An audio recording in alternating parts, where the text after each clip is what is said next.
looking forward to such an amazing webinar and want to talk you through a little bit of housekeeping items before we get started, and then again walk through it and then hand it over to Allison. I am your host, and I will be walking you through this with Allison moderating the Q&A. And then also Lucy is behind the scenes, really the brain power behind making sure that this webinar flows really, really well. And you can see in the chat panel that you can drop in any questions that you have or just say hi. And Lucy is really fantastic about managing that. Today, for joining the webinar, you will be able to book a flat fee with Allison after this webinar using the code April 2019, and you can continue the conversation, ask any other questions, and book a meeting with Allison. CommonGenius, this is why you're here. We're so glad that you've joined us. So what does it work and how does it work, should I say? CommonGenius, you are able to connect with experts, investors, coaches, mentors, and world-class industry experts on solving different complex problems that you have, and you're able to do a search on this and find exactly who you are looking for from every different field, industry, from across the world. So CommonGenius.com allows you to search for the experts by field and the specific industry that you are looking to learn more about. All right, you're able to, once you search for these different experts, you can see their past experiences, their specialties, their education, the publications that they've written, and also get better understanding of what they do before you really book a meeting. So you can get clarification on this and understand if this is the specific expert that you want to meet. So again, this is what it looks like on the side over here, and you can dive into that. And so we'd encourage you to have a look at that, and with a $20 meeting that you can have with Allison, it makes it easier than ever to schedule a quick meeting. Again, if you want to drop anything in the public channel, you can do so, and you can @ the person who you would like to connect with or say something and say hi. You can do so in the chat. Again, there is a private messaging as well, and then the Q&A that we will repeat the questions. We're going to go ahead and have Q&A for afterwards, but go ahead and keep your questions. If something pops up and you have a question, drop it in there immediately and we'll touch base on it when we hit the Q&A in the end. Again, thank you so much for joining us. We're so glad if you're having lunch with us, so happy that you are. And I'm going to hand it over to Allison and have her introduce herself and kick us off for this afternoon. Allison, over to you. Sounds good. Thanks so much, Tammy. Hi, everyone. My name is Allison Conkright Engel. I'm so thrilled to be joining you today to talk about what is this really important issue around gender equity. Just to give you a little background about myself, I'm actually a Southern California native. I started my career in media, and through that started working for various startups out of the Bay Area. I moved to Austin, Texas in about 2012, and while I was there, had the privilege of working at Dell on their Dell for Entrepreneurs program and initiative as part of the founding team. A subsegment of the work that we did was the Dell Women's Entrepreneur Network. So a global network focused on women entrepreneurs. I will tell you that that experience truly changed the trajectory and, quite frankly, my engagement in recognizing the inequities that exist for women in historically male-dominated industries. From there, in 2016, I took a job in the financial services arena in the Midwest. And so over the course of my career, have really been able to focus on what are the psychographic, environmental issues that are facing women as they look to thrive within corporate America, within their careers, within entrepreneurship. So I'm happy today to be able to share some of those insights, findings, and hopefully what I'm hoping is really start some great conversations with all of you. Now, within the time we have, I'm going to do my best to data dump you with what I think are going to be the key areas that will at least be thought starters, or that you can then go back either from a company standpoint and even for your own growth, really start to internalize like how these different frameworks and concepts apply to you. As Tammy mentioned, we know that every organization, every individual has their kind of personal and specific issues. So if there's a deeper dive that you want to do, please reach back out, because I'm happy to connect with you to really start to unpack what's going on and what you're really trying to solve for within your organization. So with that, hopefully that was helpful. Let's get started. So gender imperatives accomplish business goals. So when we talk about equity in general, we know that an equitable workplace allows really the best talent to rise to the top, and that regardless of gender, race, ethnicity, background, or even quite frankly, your beliefs, that you feel that you are able to grow and thrive within an organization. Research has shown that diversity leads to better results, and that as individuals, every day when we show up and when we think about workplace and the diversity, we are spending most of our waking hours at work. And so we want to be empowered and enabled to show up as our best and authentic selves. And I know that authentic self is a concept that seems like we keep draining and talking about, but the shift that you'll see in productivity and engagement within the workforce when they feel empowered to show up as their authentic self is a differentiator, and really will help organizations scale to the next level. The first thing that I want to talk about is, it seems that women in general are still spoken about as this kind of niche segment. The reality is women are actually what we will call, and my dear friend Elizabeth Gore, founder of Alice, founded this concept of the new majority. So women were 51% of the population. When you think about the impact that this has on the economy, it would be 14 trillion if women were employed at the same rate as men. And so when we think about getting to that impact on the economy, it's equitable environments that are going to allow women to contribute to the workforce. Right now, women are also graduating college at a rate of 57%. So even if you think about this from an organizational standpoint, you have the most abundant and most educated segment of the population are women. So as an employer, as someone who's hiring, I want to make sure I have an environment that is going to allow for me to get the largest kind of piece of the pie, as you will, of this educated, abundant segment into my organization as possible, because that's going to propel me to the next level. We also know that when we look at like the higher levels of organization,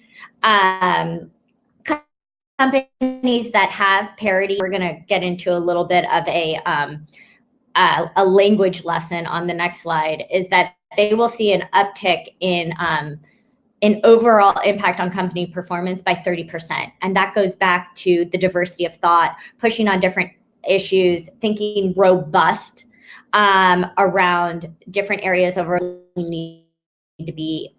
Now, here's a stat. Only 25 of the Fortune 500 CEOs are female. So 5%. Now in 2019, that's not an accident. That is by intention, that there are practices that exist within corporate hierarchies that are inhibiting women to reach this at the highest level. So today we're going to really start to unpack what are the barriers, what are the bottlenecks, where are really the choke points within organizations that are keeping that number at that 5%. And then I really think we need to start to think about the role of women. And so the socioeconomics of our country are changing. And women now represent 40% of breadwinners, which has grown in increments of 10% over the past 30 years. And so in 1970, it was around 11%. So we're seeing that incremental jump, and that's only going to continue to climb as we go back to, a more educated, abundant population hits our workforce. So I want to take this moment and just pause and say, what are we actually solving for? Because words like equity, equality, empowerment, parity, they all get thrown out when we're having this conversation. So I just wanted to make sure that this group, as you're starting to socialize these conversations in your own organizations, or as you really start your own thinking, that you're aware of the differences in the terms, and that as you get alignment on what you want to solve for, you know the differences. So equity, where we're going to spend the most amount of time today, is really about fairness and treatment. And so what we'll get into, equity is not necessarily equality, and that's a very important distinction to note. So it really is treating men and women, and if we look at this through the lens of gender equity, in accordance with their respective needs. Now, when we talk about equality, this is something that has what I will call almost like this rainbow of meanings. So a lot of people talk about equality as we have an equal number, but the context that we want to talk about it is when we talk about gender equality, is it focuses on creating the same starting line for everyone. So we'll talk about, equality in pay, equality in promotions. I will go a deeper level and say, when you think about your organization and people are showing up to meetings, is there an equality in the amount of time that the women in the organization get to raise their hand and share their ideas? Is there equality in how those ideas, thoughts, and opinions are received? And so I will say equality for us in this context goes to some of the more tangible things like pay and promotion that you can definitely calculate, but it also goes a little bit a step further into the equality of treatment. So this first two buckets is what we'll categorize as how we treat women. The second is really what that treatment enables. And so empowerment really is the process of becoming stronger and more confident in sort of claiming your position. So if I feel like I'm getting the equality to speak up in a meeting, if I have the programs that are creating fairness within my organization, I'm going to be empowered to make decisions, to drive forward, because I'm going to feel confident that I'm being supported in multiple ways. This last thing, and what we also hear about, is gender parity. And gender parity, quite frankly, is a math equation. It's as simple as the ratio of men to women. So when organizations are saying we want to move towards parity, most likely they're talking about they want a 1-to-1 ratio of men to women. The reality is, research right now will tell us that parity for men to women in senior leader roles is 5-to-1. So there's a lot of room for growth in this particular area. So let's talk about this concept of equality versus equity. Now, equality teaches us sameness. And now this is something I want to spend some time with you all on, because when we talk about how do we get to gender equity in male-dominated industries, the default behavior is sameness. Now, when you think about a historically male-dominated industry, it had a homogeneous workforce. And so it was very easy to implement processes it was easy to implement accountability systems, because there was the assumption that everyone was the same. Everyone had the same cultural norms. Everyone came in with a similar amount of confidence, privilege. They did not have difference in sort of outside influences. So what we now know is that the reality is the systems and the organizations that we work with, we tend to say they're broken or that things need to be fixed. But the reality is they're working exactly how they were supposed to. They were just never designed with women in mind. And so I think as a moment and maybe get hypercritical, acknowledge that the current state was designed for a particular segment, and that now that society has evolved and we have to now account, right, for difference, that we really need to double down on this concept of equity. And so what equity truly acknowledges is that even though we want to compare apples to apples, the road to get there and the environment that they exist in has to acknowledge difference. And so this requires all of us to go into a level of understanding that is not innate to, I would say, the day-to-day unconscious decisions that we make. It forces us to take a step back and with intention, look at our departments, our processes, and all of these various areas within our organization and say, do women and men have the same access, right? Are we giving training the way that they want it so that we're building confidence? Within our organization, are men and women having the same experiences? Do they experience our organization in the same way? Are there education differences, or do we need to educate in different ways?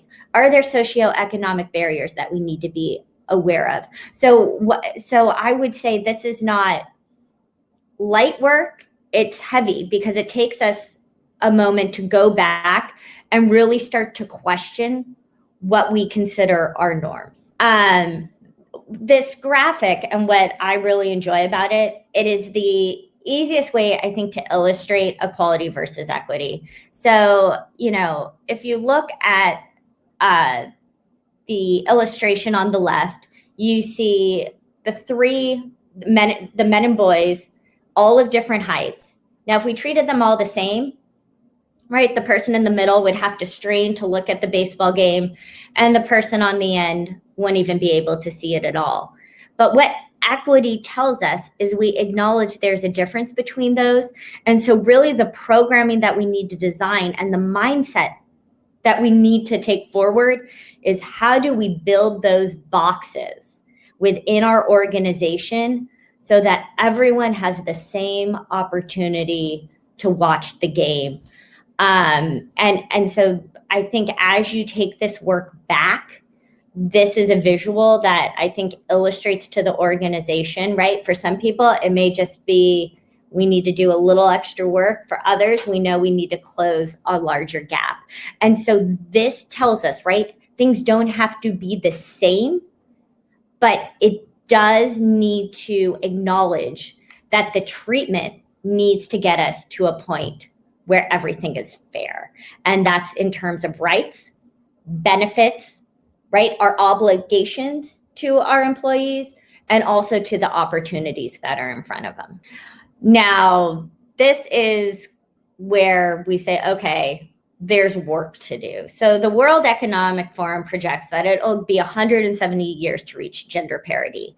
Now, research will also show most of the organizations, most of the industries are on the right trajectory. But there are still some industries like financial services where we're at an inflection point. And if we don't start to change our organizational behaviors, we'll actually be on a downward trajectory away from gender parity. So this is really, I think, where the rubber meets the road for all of us to look in the mirror and say, even though we did not create the problem, it's our job to fix it and really start to take that ownership.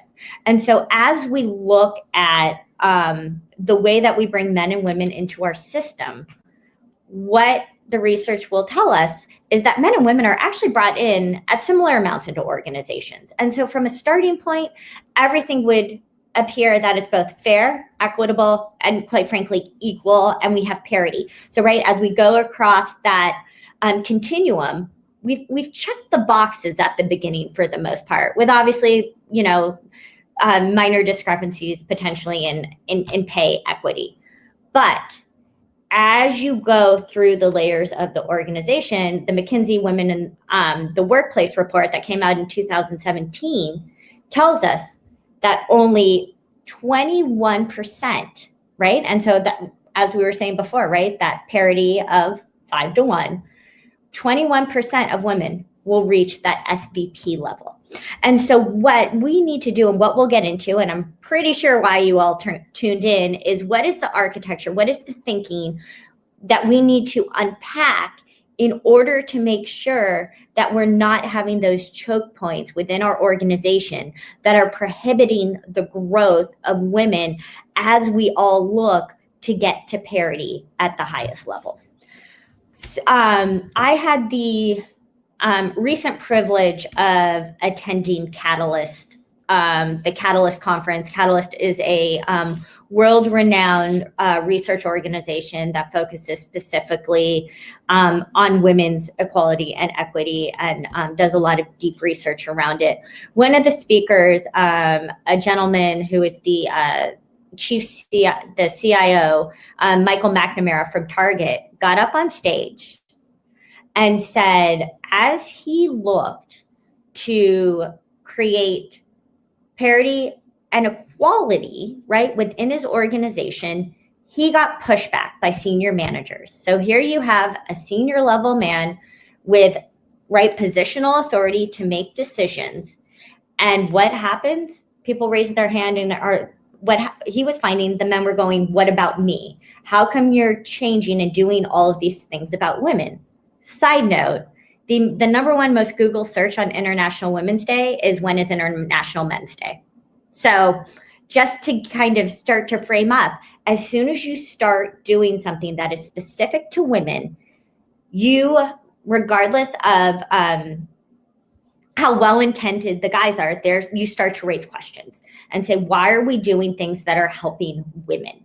And so what I love is that Michael unapologetically owned that. He said, I'm not trying to create bias, I'm trying to correct it. And so that is what all of us have to steward forward, is unapologetically saying bias has existed, right, in corporate America for, decades, right?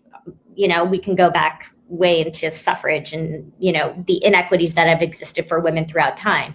But if we think about this in the context of corporate America, we are now stewards of this work to correct it. And what happens when you try to correct something is you naturally have to swing the pendulum. And so when you swing the pendulum, what that shows to the outside in and to what we will call the dominant group is that they are not getting as much as. But that is because so much of what they have been getting has been happening naturally, going back to the fact the organizations were designed for them in mind. So these were built-in processes they were always having access to. So we have to swing the pendulum and specifically design for women to start to close that gap. So how do you even do that? So this is really, I hate to say it, this is the boring, arduous, painful work that if you're going to do anything and if you're going to make organizational shifts within an organization, the first thing you have to do is you have to have that jumping point off of your data. And so the first thing that we can look at is performance data. Now, this is simple. You can pull the reviews from your yearly reviews, your quarterly reviews. Are there differences in the way that the women are reviewed versus the men? Now, when you do a deep dive into this work, what you will see is a lot of times that men are given reviews based on their potential, and women's reviews directly reflect performance. We also find that there's specific things that you can pay attention into with even in language. And so we have these masculine and feminine words, and terms like assertive will be applied to men, and words like aggressive may be applied to women. Now, even though it's the same behavior, some of these unconscious biases tend to show up in reviews. So I would urge you to talk to your HR professionals and anyone who is administering these reviews and just do a quick audit and say, okay, on average, where are most of the women in the organizations? What category are they falling into versus the men? And then start to parse that down by different levels. So then you can see, is there discrepancy just in how we're reviewing women?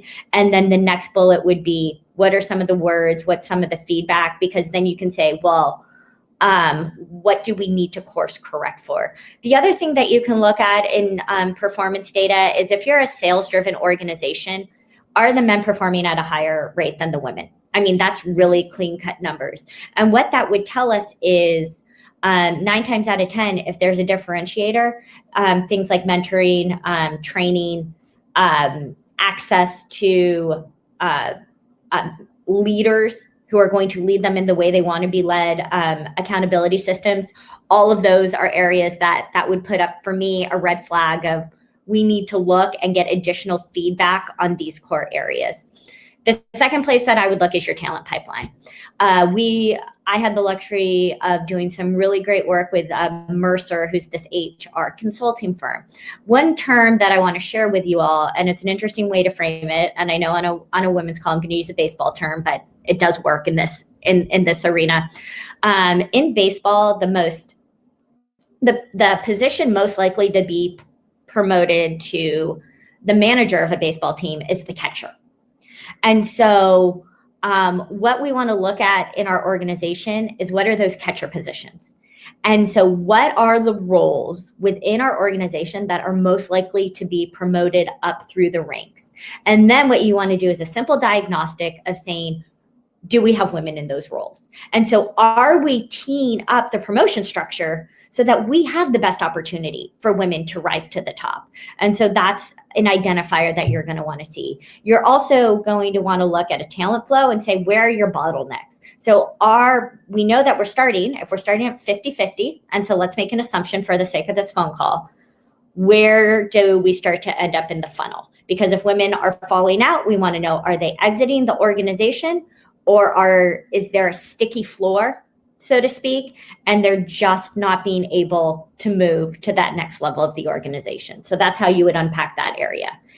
Exit interviews. Now this one, if you all are like me or any of my co-workers, by the time you have your new job and have gotten, more money and you've got one foot out the door, a lot of times your exit interviews, you're thinking, I may need this as a review going, I may need this person as a reference in the future. And exit interviews don't, I think, go as deep or get as gritty as to some of the information that would help organizations really determine where the inflection point is for change. And so what I would argue and what I would implore you to think about, instead of asking someone why they left, ask someone why they started looking. Because this will tell you the mindset, this will tell you what was existing within their head about why they decided to leave. So you may find out they didn't feel like they ever had a chance to move up in the organization. You may find out that they didn't feel like work was valued. And so you're going to really start to dissect different areas than someone saying, oh, I got more money. That's a really easy answer for anyone to say, this is why I'm leaving an organization. And so it really waters down, I think, what rich data you can get from this moment in time. And then the final is internal research. So I love to say there's truth in anonymity. And so things like organizational health surveys, any internal data you can have, culture surveys, any indexes that you do are really going to start to identify the pain points. And especially with organizational health, that's where things like equity start to come out in the data. So that's where to start. So now you've got your data. You're saying, look, we know what the experience of people in our organization is. Now, what do we go do? And so this is really the framework that I would urge you to work for. So gender equity honestly creates internal and external brand equity. So if you are creating an equitable environment, you increase your employee satisfaction, you have things to talk about, so you start to win the talent war. You improve your company's image, and if you think about it, why these seem like they may be behind the scene type actions, if you think broader, there's really an opportunity, especially in the world we're living in today, to articulate some of the wins. So if you think about this through the context of the fact that historically male-dominated industries haven't figured this out, how can you use this as like a conduit to talk about, hey, we know we haven't figured it out, but here are the things we're doing and we found some successes. So to use this to really start to build your brand equity. And then at the end of the day, right, creating that culture of excellence. And we know that people, at the end of the day, they don't necessarily leave companies, they'll leave culture and they'll leave leaders. And that's what you need to consider. So as we look through this construct, what we did in the last slide is we took care of that identify. So we now know what the problem is that we're trying to solve for. We know where our bottlenecks are. We know where our pain points are. Now what is our next step? Well, we like to live in this world of test, learn, modify. And so areas that I have identified on this slide, and this is one of those opportunities as I was talking about earlier. We're not going to go deep into all of these, but if there's specific areas that are resonating with you, happy to discuss this in more depth offline after that's over. But in my experience, one of the things that has come up is leadership development. So we talked about the bottlenecks. We started to identify where the women were not progressing through to the highest level. What I have consistently heard in entrepreneurship in corporate America is this concept of they aren't ready. That is the most nebulous, undefined feedback that you can give anyone. Now, when we talk about being ready, a lot of times there's executive presence. That's another favorite one of mine, which tends to relate it to masculine traits. And so if somebody is more assertive or all of these other things that we typically think of as leaders, that all comes into our bias of saying a woman might not be ready. The other thing that we know about women in general, and is a theme that will run through all of this, is the certainty of success. And so if you think about a speedometer, a man will take a risk at 40% or going 40 miles an hour. Then a woman, we wait till we're 60 or 80% ready. Now, if you think about how that impacts leadership development, if I'm waiting twice as long as my male counterpart to raise my hand, by the time I raise my hand, I'm ready. I have got this. But that doesn't necessarily mean the opportunities open up. There may still be process I have to go through. So now I'm elongating, right, my point of when I say I'm ready to launch to when the organization may be ready to launch me. Whereas if I had sort of raised my hand at 40%, managers are aware, the organization is aware, I'm starting to build. And so when the opportunity comes up, I may be at that 80%. So as leaders, we need to get women to raise their hands sooner and to be having these leadership conversations earlier on. And we need to be putting them in programs, and we need to be developing out women leadership programs where they have a peer group that they can share any uncertainty, where they can go through obstacles that may be exclusive to women within the organization, and also to find support in the leadership and the accountability that they need. What I've also found within leadership development programs is it shines a light on key women leaders in your organization, and therefore provides really a jumping off point for them to propel their career in a way that is quicker had they just sort of been heads down waiting to be tapped on the shoulder. So this is mission critical. The second thing is you need to look in historically male-dominated industries. Is women and is a gender strategy focused on women a business priority? If it's not a business priority, I hate to tell you, it's not going to happen. And because you need alignment across the organization, and everything that the organization does, whether it's within sales, whether it's within how you're creating your products, if this isn't integrated and woven as a top business priority, it's going to get pushed by the side. And so as a business priority, you have metrics, right? What's measured matters. It's brought up in meetings.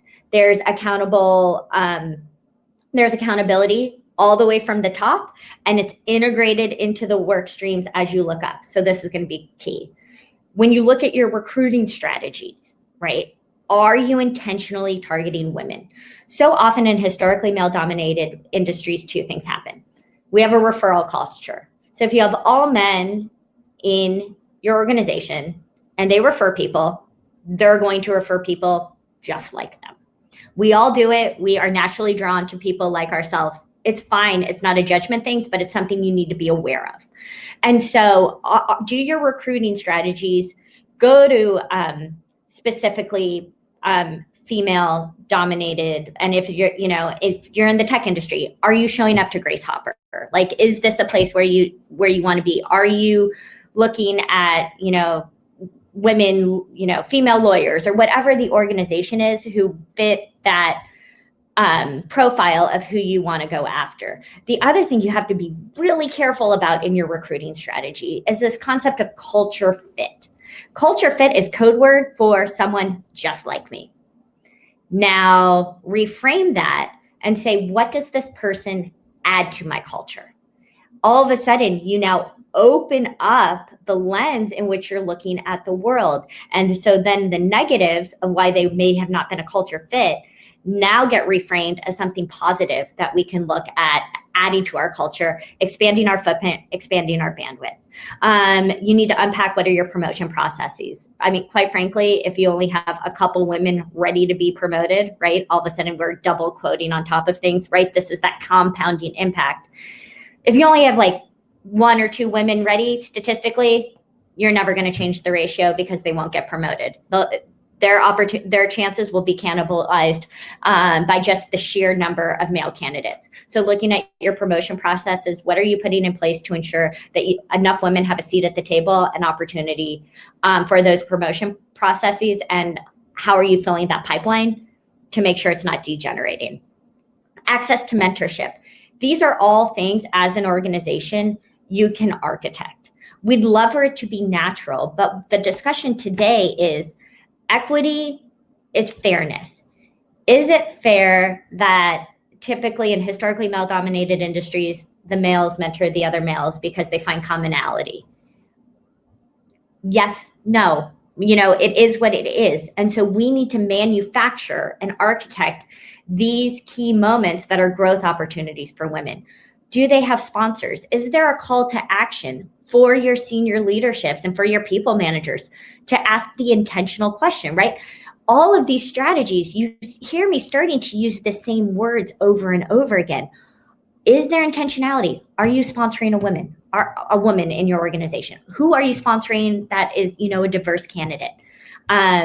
Looking at visibility. So as I talked about these leadership development programs, I know we've had great success just taking our leadership development program, giving them a project that would be an aspirational project for the organization and having them present out to senior leaders. It gets them to show their subject matter expertise, their presentation skills, their leadership skills. You can create these moments. Next is onboarding. We know, going back to that concept of certainty of success, right? Men will launch at 40 miles an hour, women take 60 to 80. We also see this in training. And so if you may be in a sales-based organization, or if you have female employees and you're like, wow, she was so great in her interview process, why is she just not taking off? And we will make up all sorts of stories. I've done it as a manager, admittedly, like not proud of it, but I've learned from it. Did we train them the way they needed to be trained? Did we reinforce these concepts so that they felt comfortable with them? Sometimes we're asking these women to go out and have conversations that have great levity, right, within the organization. So have we fully given them this robust knowledge that they feel they can pull on? Because as women, we want to show up as experts. We want to be able to share expertise. And so if we only have nuggets of that conversation, then that affects kind of this confidence that we're able to go forward with. So really looking at what are the gaps where you can continue that additional onboarding, training, things like that. And then finally, what is your value, right? Is this a value in the organization? Do your leaders, does everybody align around the fact that they think it's important? So the value should match the business priority. It needs to also come down from the top. And if it's not, you really need to start to articulate why this is mission critical to the organization and, quite frankly, right, society. It's this tug of war of head and heart. So what I'm trying to do is equip you with the toolkit where you say, okay, we've got our data. We have the things that we know we need to go do. Now, how do we marry them together in a way that is specific to the organization that we live in today? The final thing is we need to really share this out. And so many times with these initiatives, we'll test, learn, and modify space. And what happens when you do this, and it's not something before 2019, a lot of organizations have had stops and starts with it. Your internal, a store internally, this does is two things. It socializes to the rest of the organization. It looks like we're having quite a bit of choppiness at the moment. So the last thing I want to go over, and then we'll open it up to questions, is, we've been talking about this in the context of what can you do within your organizations, but I also understand that not all of you may have the scale of an organization where this applies, and this may just be a point of interest for you, and or maybe the positional authority to really start to implement something at the grand scale that we're talking about. So I wanted to equip you. What are the things that you can do as an individual to move this work forward? And so I would tell you, become a student of difference. There's articles, podcasts, and really some great tools out there when you can start to identify the differences that exist and around equitable situations. The second thing I would tell you is to listen. As diverse candidates and as women, I would tell you why I don't want to necessarily be the voice for an entire gender all the time. It is helpful when my managers say, hey, how did this make you feel? What could I have done better? I'm curious, we're going through some changes right now. How are those impacting you? And so I would just say to listen. The second thing I think that you can do is there is a great toolkit of tools out there. When the IDI, it's an intercultural development index, and that will tell you where you are on a scale of being able to identify difference. So it tells you it goes everywhere from, are you in denial, through, are you minimizing difference? So that concept of saying everything's the same, all the way through sort of acceptance. So that's something, and I'm happy to take anyone through that tool if they have been interested in finding where they are on the spectrum, because that can really impact your leadership style, or also help you recognize when others are falling into certain behaviors that maybe you can help mitigate against. And then the last thing that I would urge any of you to do, and I know this term has been drained, is just lean in. And so this is hard work. And when we talk about equity and we talk about these changes, it's not something that happens overnight. So I think there needs to be acknowledgement that this is not easy, and that there will be uncertainty, there will be challenges, and there will be mistakes. But trying to improve is better than kind of status quo. And so I urge all of you just to embrace that it will be difficult, and to be stewards of bringing others along on this journey with you, because that will be appreciated. And I think for you personally, as well through your organizations, this will be a differentiator and, quite frankly, a legacy that our generation needs to leave within corporate America. So with that, I'm happy to open it up for questions, and I'll turn it over to Tammy. Awesome. Thank you so much, Allison. I know we're probably going to get quite a few questions in here, so I want to remind everyone that you can book if you don't get your question, or if you have something you'd like to share or ask Allison directly and not in the forum, in the poll. You can schedule a meeting with Allison. It's a $20 flat fee for the meeting. And again, we'll go over that, the coupon, which is April 2019. We have the first question up from Joshua. I recently learned that language in job postings can influence which gender will apply, and that men are more likely to apply even if they don't meet requirements. We touched on this a little bit, but the question here is, any resources for making it more equitable job postings? So Josh, you're 100% right. What we have found and what data proves out is that, and we've sort of all heard this, right? Men will apply if they've got 5 to 7, right? Going same certainty of success spectrum again, and women won't apply until they have like 9 or 10 out of 10. What we have found out is that language matters. And so there's a couple tools and online programs that you can put a job description through, but we went really basic, right? And analog, if you will. And we downloaded feminine and masculine words. And right, so it's not even a gender issue. It was like the words that we were using. And we went through our job description and we took out all the masculine words and we created what we called a gender neutral job description. Now, what that will do is it does not impact the amount of men who apply, but it will increase the amount of women who apply. So it's so by taking a gender neutral approach and pulling in words like collaboration, those are going to be triggers that are going to jump out to women, pulling in how they will be supportive. So, if you have, I'm going to go back to a sales culture. If you're like, we want someone who is aggressive, self-starter, like all of these sort of lone wolf type things, you're going to want to go and say, okay, how will that person be supported, and reframe the job description, and you will see an uptick overall in the amount of applicants you get and women. That's awesome. Allison, one more question. Can you speak specifically to some of the masculine words that we should remove in some of the job postings that you've seen? Yes. So I would say a lot of people, they like, this is a, competitive environment, or that's one that comes up a lot. I would tell you, I've even seen job posts that compare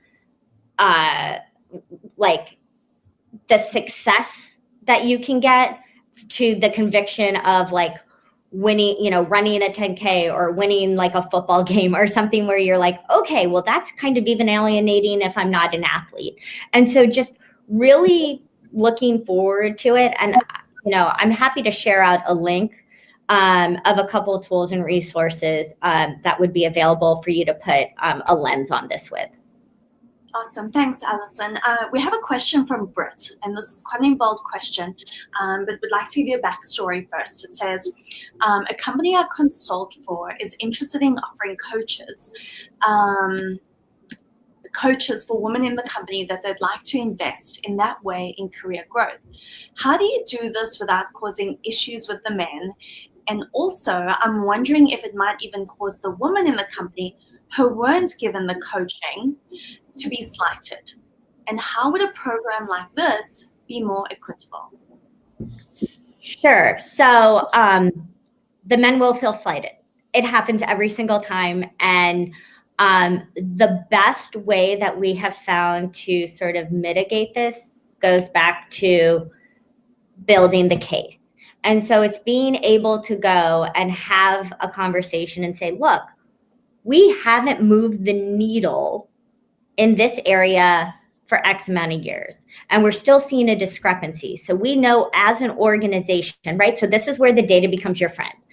We know that in order to move the needle, we're going to have to double down and be very intentional around building out programs that specifically target women. Okay, so now you've kind of set up what the business case of why this needs to happen.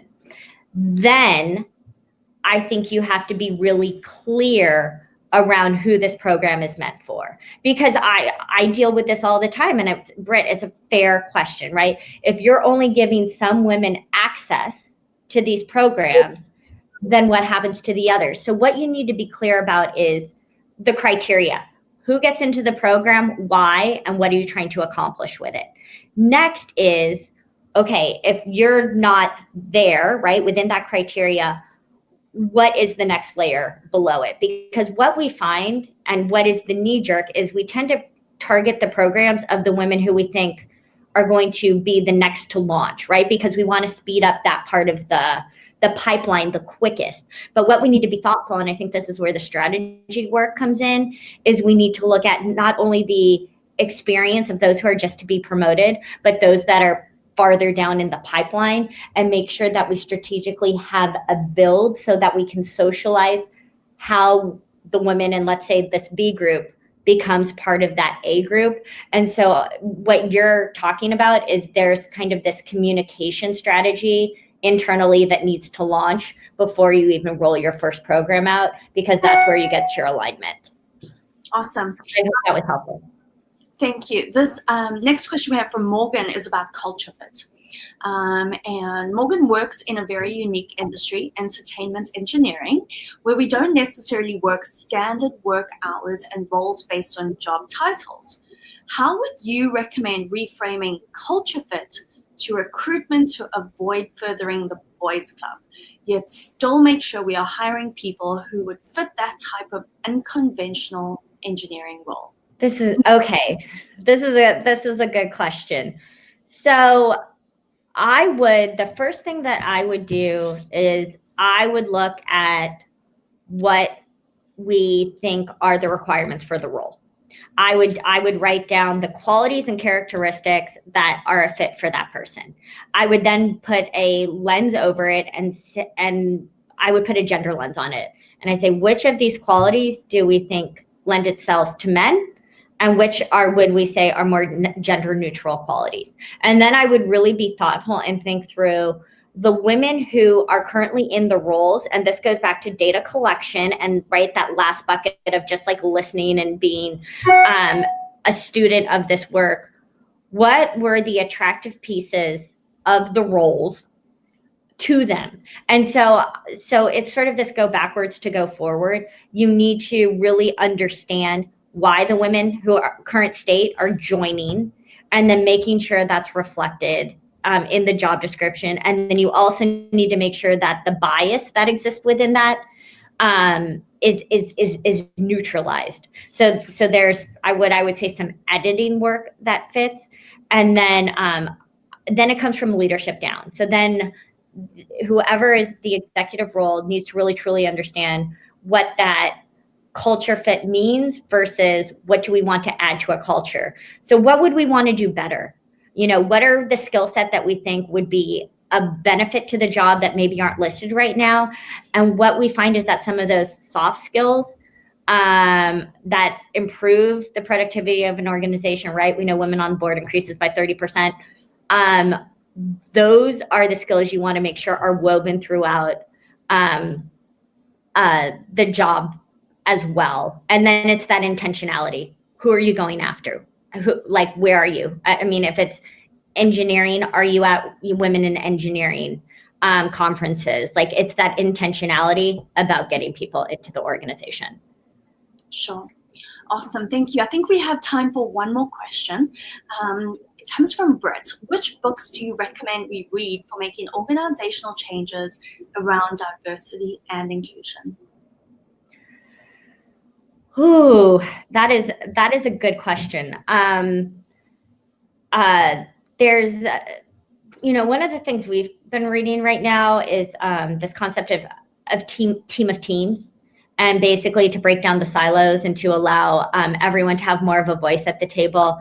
I read a book that really put things into perspective for me, and why it's not about organizational change in diversity and inclusion.